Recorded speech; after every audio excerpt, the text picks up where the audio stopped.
Siapa di antara kita yang paling mulia? Apakah bupati yang pejabat, atau Abdul Somad yang ustadz, atau kalian yang berjihad di Papua sana? Yang paling mulia bukan tentara, bukan ustadz, bukan ulama, bukan ulil amri. Yang paling mulia adalah orang yang takut kepada Allah Subhanahu wa ta'ala.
Kiai Haji Abdul Somad LCMA, Ustadz kebanggaan warga Asahan dan Batubara, diri atau berkenan hadir di markas Komando Batalion 126 Kalasakti yang insya Allah nanti sebentar lagi akan memberikan tausiah kepada kita semua. Tepuk tangan untuk Ustadz Abdul Somad. Yamhullahu ma yasha. Allah maha kuasa untuk menghapus wa yusbit, dan Allah maha kuasa pula untuk menetapkannya. Wa rusuli kepada rasul-rasul, wal yaumil akhir kepada hari akhirat, wa bil qadari khairihi wa syarrihi, beriman kepada takdir baik dan buruk. Ketika kita meyakini la ilaha illallah Muhammadur Rasulullah sallallahu alaihi wasallam, kalimatu haqqin, kalimat hak, kalimat benar. Alaiha nahya, dengan itu kita hidup. Wa alaiha namutu, dengan itu kita mati. Wa biha nub'atsu, dengan itu nanti kita akan dibangkitkan di padang mahsyar menghadap Allah Subhanahu wa ta'ala. Poin yang kedua, matas kutu min waraqatin, tidak ada satu daun yang jatuh. Wala ratbin wala yabisin, tidak ada satu pun tanah yang kering dan basah. Illa fi kitab, semuanya sudah tertulis di Lauhil Mahfuz. Maka tanamkan itu dalam hati. Kalau masukkan ke hati, masukkan ke telinga, masukkan ke pikiran, bahwa aku menjadi tentara ini adalah takdir, bahwa aku ditugaskan ke Papua ini adalah takdir. Aku orang beriman, aku tidak akan menolak takdir yang ditetapkan Allah Subhanahu wa ta'ala. Kalau Allah sudah menetapkan, maka Allah pasti menolong aku. Bahwa saya Abdul Somad menjadi ustadz, itu memang sudah takdir saya. Bahwa Bapak Bupati, Wakil Bupati Batubara, mereka bertarung, dipilih menjadi pemimpin di kabupaten yang berpenduduk 800.000 jiwa ini. Itu pun juga adalah takdir Allah. Siapa di antara kita yang paling mulia? Apakah bupati yang pejabat, atau Abdul Somad yang ustadz, atau kalian yang berjihad di Papua sana? Yang paling mulia bukan tentara, bukan ustadz, bukan ulama, bukan ulil amri.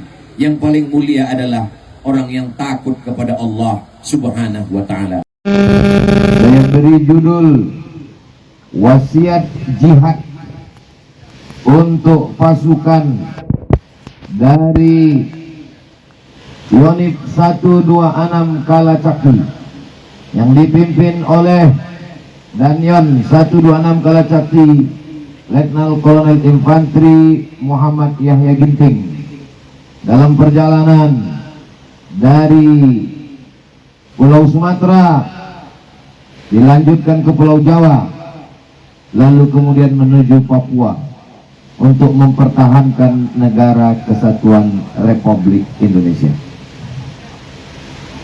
Saya berharap rekaman tausiah ini bisa diperdengarkan kepada seluruh pasukan yang jauh dari kampung halaman sanak keluarga. Saya tak bisa memberikan apa-apa. Saya hanya berharap suara saya, kata-kata saya sampai di hati saudara-saudara saya, sehingga walaupun kita jauh, tapi hati kita tetap selalu bersama karena Allah Subhanahu wa ta'ala. Saya bisa merasakan perasaan saudara-saudara saya. Dipukul ombak di empas gelombang, dilaporkan lamanya dari Pulau Sumatera ke Pulau Jawa, dilanjutkan sampai ke Papua. Maka yang pertama kali ditanamkan dalam hati dan pikiran, innallaha katabal maqadir, Allah telah menuliskan takdir. Hampir al-fasana 50.000 tahun. Wadahnya lepas samawati wal ard, sebelum Allah menciptakan langit dan bumi. Sebelum ada langit, sebelum ada bumi, Allah memerintahkan kepada qalam. Allah bersumpah dalam Al-Quran, Nun wal qalami wa ma yasturun. Wahai qalam, wahai pena, uktub, tulis. Lalu kemudian pena pun menulis di Lauhil Mahfuz.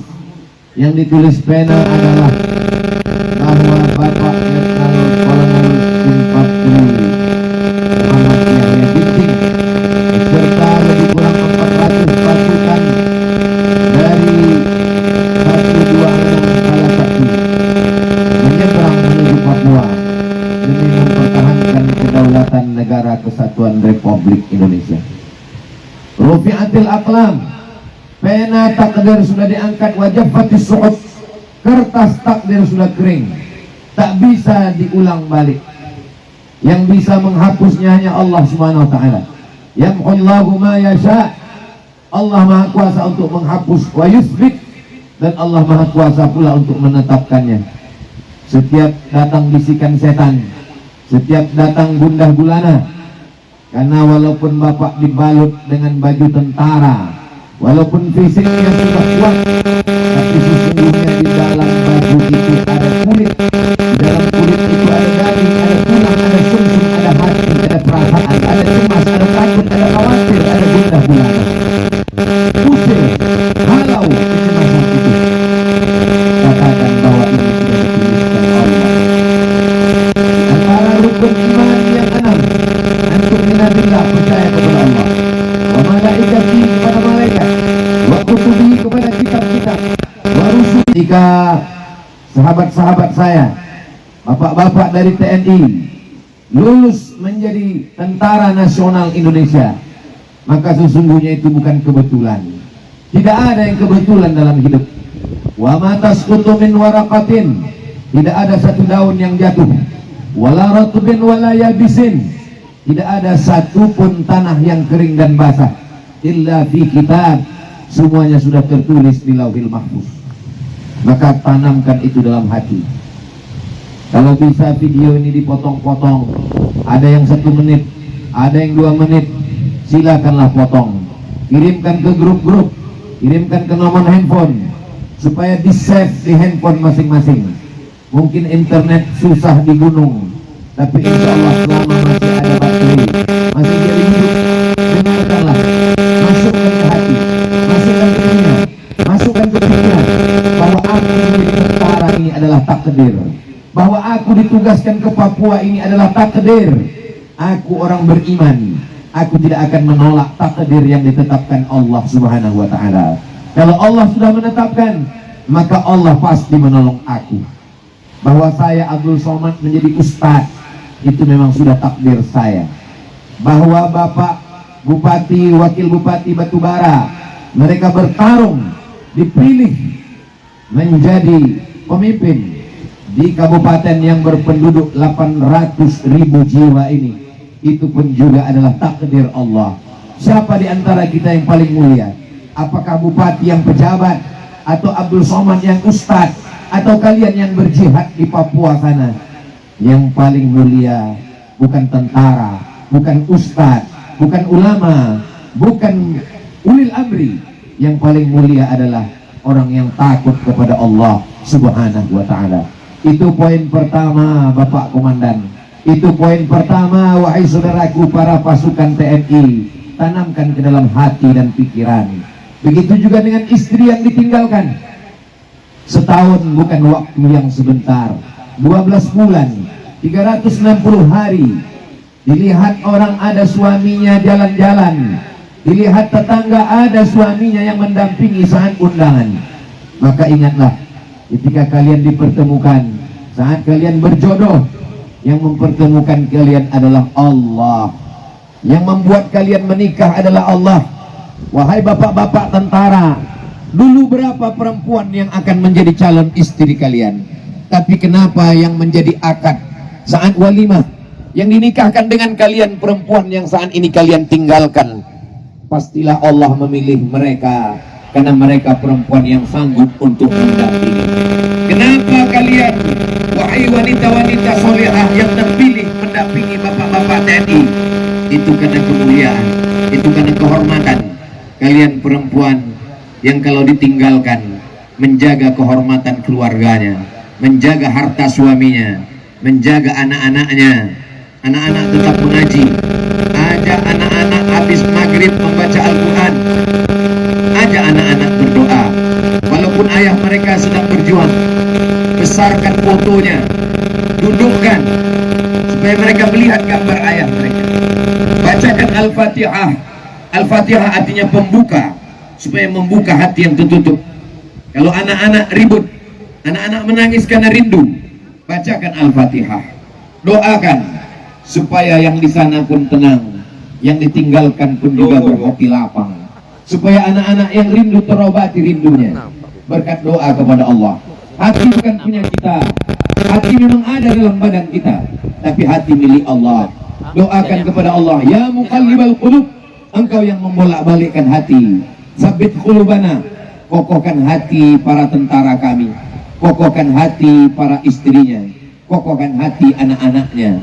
Mereka semua sedang diuji oleh Allah Subhanahu wa ta'ala demi mempertahankan negara kesatuan Republik Indonesia. Nasihat ini bukan hanya untuk komandan, bukan hanya untuk pasukan, tapi ada orang yang lebih hebat dari mereka. Itulah perempuan-perempuan yang katanya lemah, yang katanya tak berdaya, tapi sesungguhnya mereka perempuan yang luar biasa. Di balik laki-laki yang hebat, yang berjuang di dalam hutan rimba, ada perempuan yang ikhlas mendampingi. Mereka bermunajat di tengah malam, dalam tetesan urayan air mata, dalam simpul sujud mereka kepada Allah. Mungkin itu yang membuat kalian selamat dari bersinan peluru. Mungkin itu yang membuat kalian selamat akan tetap kembali ke unit 126 Kala Cakti ini, insya Allah di masa yang akan datang. Amin ya rabbal alamin. Poin yang pertama, yakinkan diri, yakinkan hati, yakinkan pikiran bahwa ini sudah tertulis, bahwa ini adalah takdir Allah, dan aku menerima takdir ini dengan ridha. Ketika aku berkata raditu billahi rabba, aku ridha menerima Allah sebagai Tuhanku, maka saat itu aku menerima segala tulisan takdir yang sudah ditetapkan Allah kepada aku. Malam yarda bi qada'i, siapa yang tidak ridha menerima takdirku, kata Allah, walam yasbir bi bala'i, siapa yang tidak sabar menerima ujianku, kata Allah, waliyatlub rabbat siwaya, carilah Tuhan selain aku. Allah mengancam siapa yang tidak mau menerima takdir Allah, siapa yang tidak ikhlas menerima ketetapan Allah, carilah Tuhan selain aku. Adakah Tuhan selain Allah? Kita meyakini la ilaha illallah Muhammadur Rasulullah sallallahu alaihi wasallam. Kalimat haqqin, kalimat hak, kalimat benar. Alaiha nahya, dengan itu kita hidup. Wa alaiha namutu, dengan itu kita mati. Wa biha nub'atsu, dengan itu nanti kita akan dibangkitkan di padang mahsyar menghadap Allah Subhanahu wa ta'ala. Poin yang kedua, al-ardu ardullah wal ibadu ibadullah. Walaupun yang diinjak bumi Papua, walaupun yang dijumpai adalah saudara kita di Papua kanan, tapi sesungguhnya bumi ini semuanya milik Allah. Lillahi ma fis samawati wa ma fil ardh. Langit, bumi milik Allah. Kau terlahir di Pulau Sumatera, kau dibesarkan di Pulau Jawa, kau lulus di Pulau Kalimantan, kau terlahir sebagai orang Sulawesi, dan sekarang bertugas di Papua. Semua bumi ini milik Allah. Wal ibadu ibadullah. Orang Papua yang kau jumpai di sana itu adalah saudaramu. Andai kau satu agama, kau disatukan dengan ikatan la ilaha illallah Muhammadur Rasulullah. Kalau berbeda agama, kau diikat dengan satu ikatan, Negara Kesatuan Republik Indonesia. Andai engkau berbeda warga negara, kau tetap diikat dengan satu ikatan, sama-sama manusia, sama-sama makhluk ciptaan Allah Subhanahu wa ta'ala. Jangan merasa asing. Saya Abdul Somad 4 tahun di Mesir, dari tahun 98 sampai 2002. 2 tahun di Maroko, tidak pernah pulang ke kampung halaman.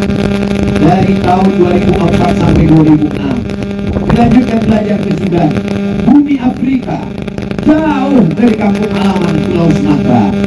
Tapi saya tidak merasa asing. Memang konteks kita berbeda, Bapak Komandan. Memang konteks kita berbeda, wahai pasukan TNI. Saya ke sana belajar, kalian berjuang. Saya dengan tinta dan pena, kalian dengan peluru yang mengancam nyawa. Memang saya akui berbeda, tapi tentu perasaan rindu kita sama. Maka selama di Papua, tanah itu milik Allah. Camkan ke dalam hati dan pikiran, tanah yang kupijak ini tanah milik Allah. Kalau Sumatera milik Allah, kalau Kalimantan milik Allah, Sulawesi milik Allah, Jawa milik Allah, Papua yang kuinjak juga milik Allah. Dan saudaraku yang berjumpa ini, mereka juga manusia yang terdiri dari tulang, kuku, darah, daging, sumsum, bulu, jantung mereka berdetak, nafas mereka berhembus. Mereka juga adalah hamba Allah. Ya Allah, kuserahkan negeri ini padamu, kuserahkan diri ini padamu, kuserahkan hamba-hambamu ini padamu. Maka tanamkan itu dalam hati untuk mengusir rasa asing. Kita tidak sedang berada di tanah orang lain, kita tidak sedang berada bersama orang lain, kita sedang bersama dengan hamba Allah. Itu yang selalu mengobati hati saya di saat saya sedang berada di tempat orang lain, di tempat yang terasa asing. Insya Allah jurus-jurus yang ucapan ini bukan hanya sekedar kata-kata di ujung lidah, tapi pernah saya amalkan, dan itu manjur untuk diri saya, mengusir kesusahan hati, kegalauan saya di kampung orang lain. Yang ketiga, sebagai seorang muslim, tidak ada jalan lain, dekatkanlah diri kepada Allah Subhanahu wa ta'ala. Panglima besar Jenderal Sudirman, ketika dia ditanya orang, kenapa Jenderal tidak terbunuh oleh pasukan Belanda? Ada yang mengatakan Jenderal punya jimat, ada yang mengatakan Jenderal kebal. Kata Panglima besar Jenderal Sudirman, jimat saya ada 3. Yang pertama, saya tidak pernah meninggalkan sholat.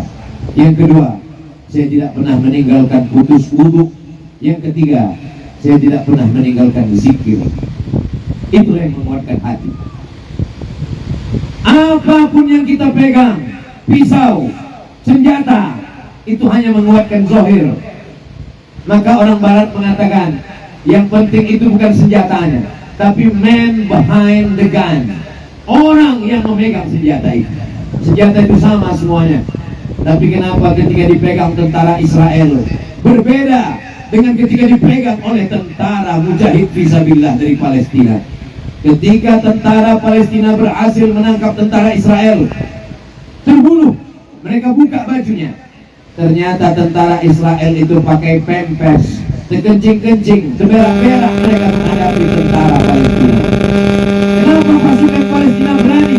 Karena mereka berjuang demi Allah. Kenapa pasukan Israel berperang? Karena mereka mengharapkan dana yang besar dari Israel, dari support yang besar dari Amerika. Mereka berjuang, saudara kita dari Palestina, karena Allah dengan senjata apa adanya. Maka kembalikan kepada Allah. Di saat akan masuk ke hutan, menjaga perbatasan antara Indonesia dengan Papua New Guinea, langkahkan kaki, serahkan pada Allah. Bismillahi tawakkaltu ala Allah, la haula wa la quwwata illa billah. Jangan hanya karena pakai sepatu susah membuka talinya lalu tidak sholat. Jangan. Bagaimana caranya supaya sholat tetap terlaksana? Sholat pakai sepatu. Selama tidak ada menginjak najis, kotor, tanah liat bukan najis, silakan sholat dalam keadaan darurat. Maka sebelum berwuduk itu, sebelum pakai sepatu, berwuduk dulu. Sebelum pakai sepatu, berwuduk dulu macam biasa. idza kuntum ila shalah faghsilu wujuhakum, basuh muka, wa aydiyakum ilal marafiq, basuh tangan sampai siku, wamsahu bi ru'usikum, usap kepala, usap telinga, wa arjulakum ilal ka'bain, siram kaki. Setelah kaki disiram bersih, pakailah kaos kaki. Setelah itu masukkan ke dalam sepatu. Nanti kalau wudhu batal, tak usah lagi buka sepatu. Muka tetap disiram, tangan disiram, kepala diusap, telinga diusap. Yang kaki itu cukup usap bagian atasnya saja. Tak usah lagi buka sepatu, tak usah lagi buka kaos kaki, usap bagian atasnya saja. Basahkan tapak tangan dengan air, setelah itu usaplah bagian atas sepatu. Kalau kamera di sana, shoot, nanti tengok bagaimana cara masul khufain, mengusap sepatu bagian atasnya saja, bukan bagian tapaknya. Basahkan kedua tangan, usap sepatu bagian atas. Setelah itu salatlah. Kalau kebetulan musafir, jaraknya jauh, 82 km, ada yang mengatakan 87 km, ada yang mengatakan 88,9 km. Terserah, yang penting 82 ke atas. Maka sholat zuhur 2 rakaat, sholat asar 2 rakaat. Yang asar bisa ditarik ke zuhur, yang zuhur bisa ditarik ke asar. Kalau zuhur ditarik ke asar, jamak qasar, jamak takhir namanya.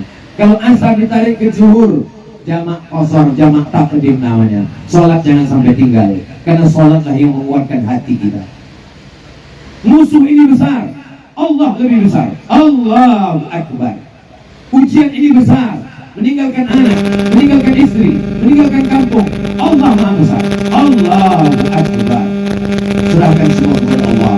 Inna salati wa nusuki wa mahyaya wa mamati lillahi rabbil alamin.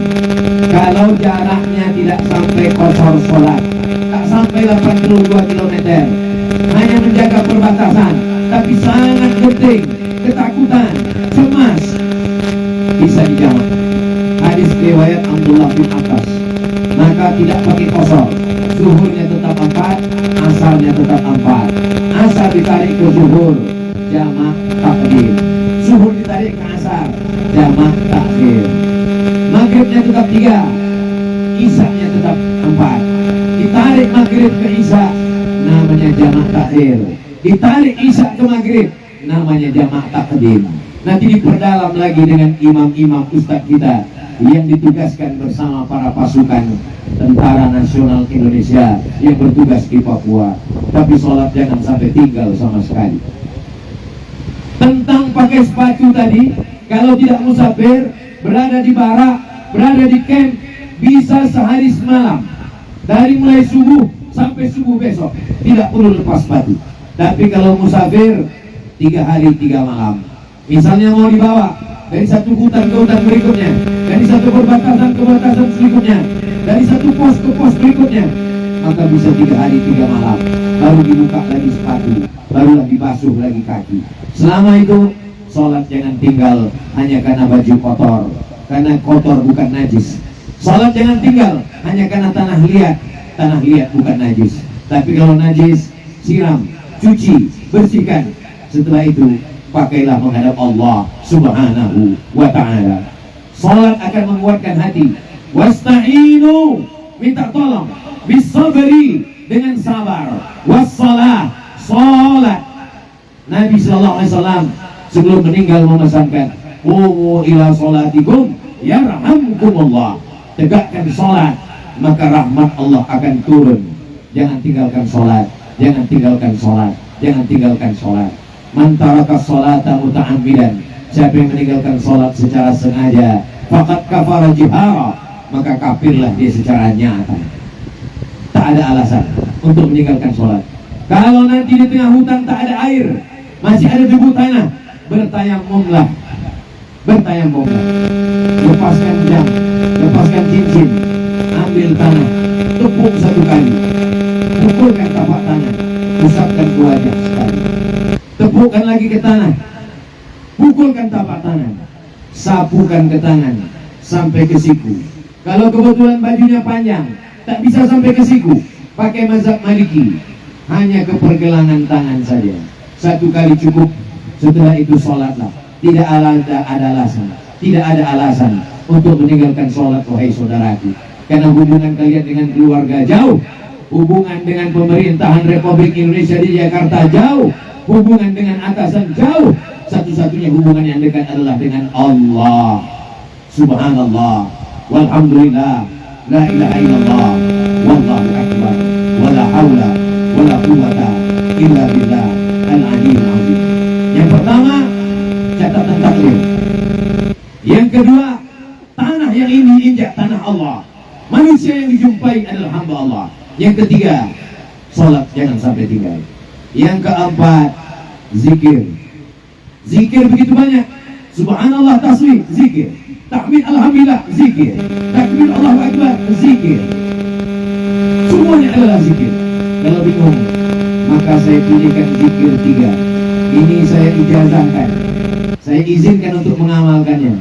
Saya terima dari guru saya di Sudan, namanya Syekh Umar Al-Ma'ruf Ali. Zikir yang pertama adalah istighfar 100 kali. Diawali dari habis sembahyang subuh. Astaghfirullahaladzim, astaghfirullahaladzim, astaghfirullahaladzim.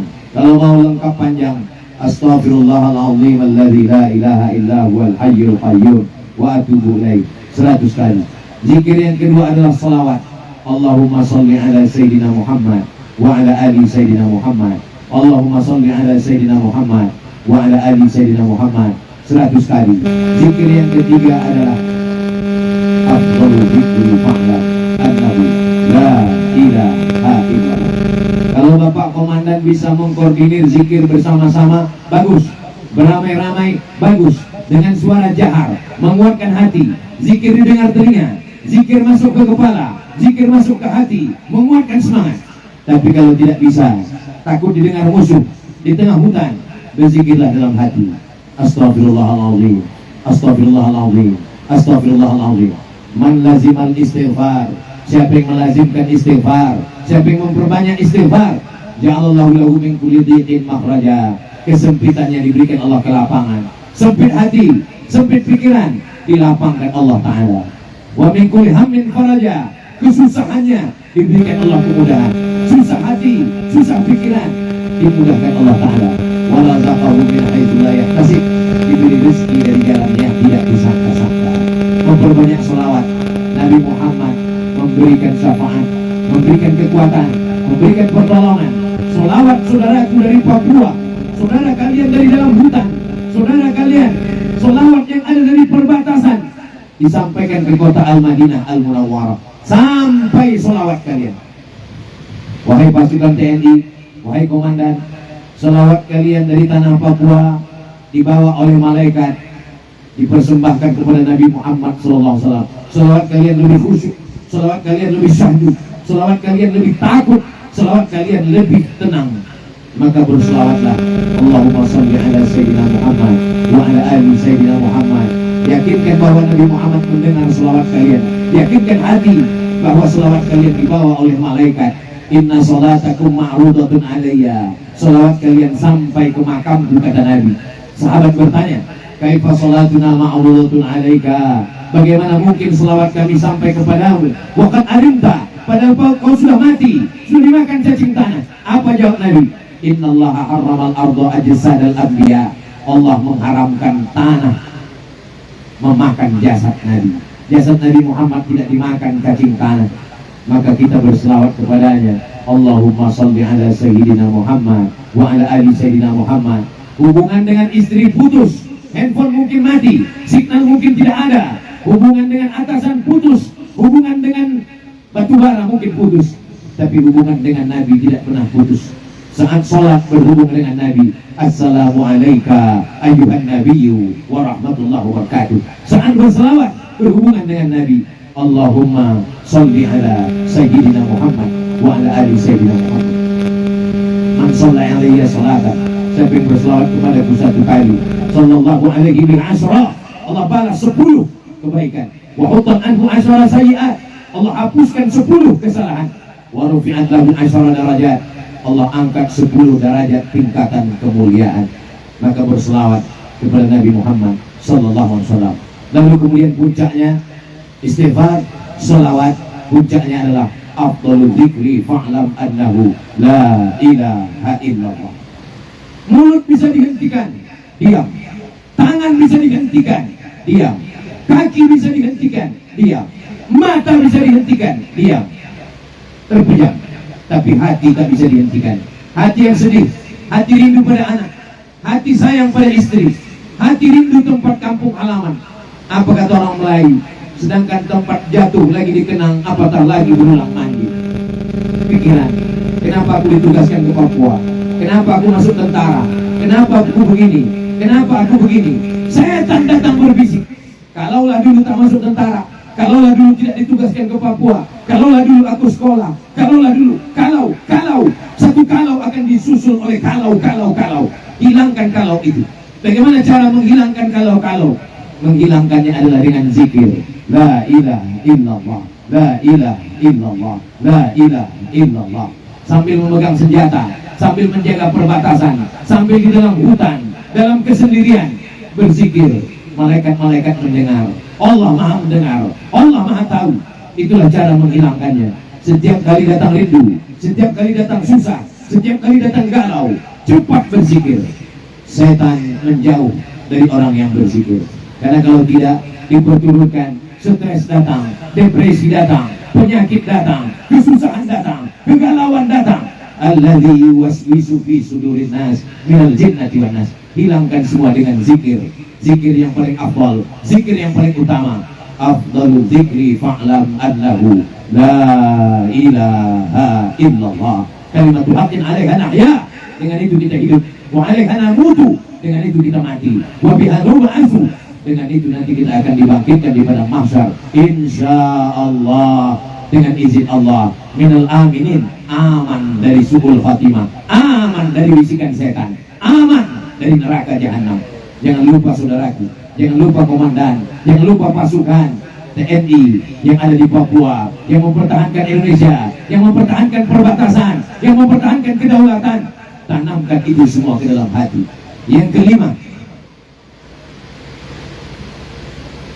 malang tak dapat ditolak, untung tak dapat diraih. Andai kematian itu datang, tidak perlu ke Papua untuk mati. Tidak perlu masuk tentara untuk mati. Tidak perlu perang untuk mati. Orang ceramah pun mati. Sedang khutbah pun mati. Sedang tidur pun mati. Aina ma takunu yudrikumul maut walau kuntum fi burujin musayyadah. Dimanapun kamu berada, kamu akan didatangi kematian. Walaupun engkau berada di tempat yang terkunci, di dalam kamar, di dalam rumah, di atas tempat tidur pun mati. Maka jangan pernah takut. Kematian tidak kita cari, tapi kalau dia datang, kita terima. Apa beda kami mati di Sumatera? Apa beda kami mati di Batubara dengan kalian mati di Papua? Kalian akan gugur sebagai syahid. Andai terjadi, maka itu adalah syahid. Apa arti syahid? Syahid artinya dua.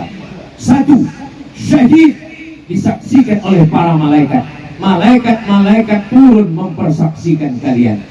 Syahid artinya menyaksikan. Apa maknanya? Sebelum mati, malaikat menempatkan sayapnya dan malaikat menunjukkan tempat kalian di surga bersama Rasulullah SAW. Membela kedaulatan negara kesatuan Republik Indonesia adalah mati syahid. Sebagaimana resolusi jihad melawan Belanda, melawan Jepang, melawan PKI, semua mereka syahid. Maka kalian wahai pasukan TNI yang ada di Papua yang berjuang, andai ajal sampai, sesungguhnya kalian sedang menjemput syahid di hadapan Allah Subhanahu wa ta'ala. Prinsip hidup seorang muslim, iskariman, hidup mulia, au mut syahidan, atau mati syahid. Kalaulah tidak ada jihad, sampai hari ini kita masih dijajah Belanda. Kalau tidak ada jihad, sampai hari ini kita masih dijajah Jepang. Kalau tidak ada jihad, tidak ada Indonesia. 10 November, Hari Pahlawan. Tapi jangan lupa, 10 November Hari Pahlawan, setelah dikeluarkan resolusi jihad, 22 Oktober keluar resolusi jihad yang dikeluarkan oleh Hadratus Syekh Hasyim Asy'ari dari Jombang, dari pesantren Tebu Ireng bersama para ulama. Siapa yang mati melawan Belanda mati syahid, siapa yang bersekongkol dengan Belanda mati konyol, pengkhianat, neraka jahanam tempatnya. Maka sekarang pun kalian berjuang. Siapa yang lari dari perang, maka sesungguhnya dia adalah tawalli yaumas zahab, berpaling ke belakang, lari dari jihad. Itu adalah salah satu dosa besar. Ujung tombak perjuangan pertahanan negara kesatuan Republik Indonesia ada di ujung tangan kalian, ada di ujung otak, hati, pikiran kalian. Perempuan-perempuan, istri-istri Kartika Chandra Kirana yang sedang duduk di rumah, mereka nampaknya sedang memandikan anak, sesungguhnya mereka juga mendapatkan pahala jihad fisabilillah. Di tengah malam mereka berbangun, mereka sholat tahajud, berdoa kepada Allah, minta supaya suaminya selamat, supaya suaminya sehat, semuanya pulang. Kami semua di sini mendoakan supaya komandan, semua pasukan pulang dalam keadaan selamat insya Allah. Tapi andai ajal tiba, la yastakhiruna sa'atan, tak bisa ditunda walau sesaat, wa la yastaqdimun, tidak bisa dimajukan walaupun sesaat. Itu hanyalah kuasa Allah Subhanahu wa ta'ala. Belajarlah bagaimana sholat jenazah. Orang yang mati syahid, terbunuh, maka jenazahnya dikuburkan dengan bajunya, tidak dikafani. Begitu yang terjadi pada syuhada Badar, syuhada Uhud, Sayyidina Hamzah pada perang Uhud, dibiarkan dengan bajunya. Mereka didoakan, Allahumma fir lahum warhamhum wa'afihim wa'fu anhum. Keluarga yang ada di tanah air melaksanakan sholat ghaib karena jenazahnya jauh, tapi sesungguhnya mereka berbahagia. Wala taqulu liman yuqtalu fi sabilillahi amwat, jangan kau katakan mereka mati, mereka tidak mati. Bal ahya, mereka hidup. Walakin la tash'urun, mereka hidup, kamu yang tak bisa merasakan kehidupan mereka. Bal ahya, mereka hidup. Inna rabbihim yurzaqun, mereka bersama dengan Allah, mereka mendapat rezeki yang tidak pernah putus. Kita yang masih dalam ujian, ujian ekonomi, ujian politik, ujian kekuasaan, ujian silaturahim. Mereka yang sudah gugur, mereka sudah lepas. Ketika melawan Belanda ada yang syahid, ketika melawan Jepang ada syahid, ketika melawan G30 SPKI ada yang syahid, dan ketika mempertahankan negara kesatuan Republik Indonesia gugur saudara kita. Maka sesungguhnya mereka tidak mati, mereka bukan mati konyol, mereka adalah pejuang, mereka adalah syuhada, mereka adalah orang-orang yang dimuliakan Allah Subhanahu wa ta'ala. Yang keenam, jangan tinggalkan diri. Ada bacaan-bacaan pilihan yang dibaca di awal hari dan di awal malam. Di awal hari habis subuh, di awal malam habis maghrib. Di awal malam habis maghrib dibaca, dijaga Allah sampai subuh. Di awal hari habis subuh dibaca, dijaga Allah sampai maghrib. Bacaannya itu adalah pertama surat Al-Fatihah, yang kedua surat Al-Ikhlas, Qul Huwallah. Nanti kita baca sama-sama, rekamannya itu dipotong supaya didengarkan di sana, diikuti bacaannya. Kalau hafal, kalau tidak hafal, ikuti saja bacaan yang kami baca siang ini. Al-Fatihah 1 kali, Qul Huwallah 3 kali, Al-Falaq sekali, An-Nas sekali, pangkal Al-Baqarah alif lam mim sampai wa ulaika humul muflihun, ayat kursi sekali, ujung Al-Baqarah lillahi ma fis samawati sampai habis. Dibacakan la ilaha illallah, ditutup dengan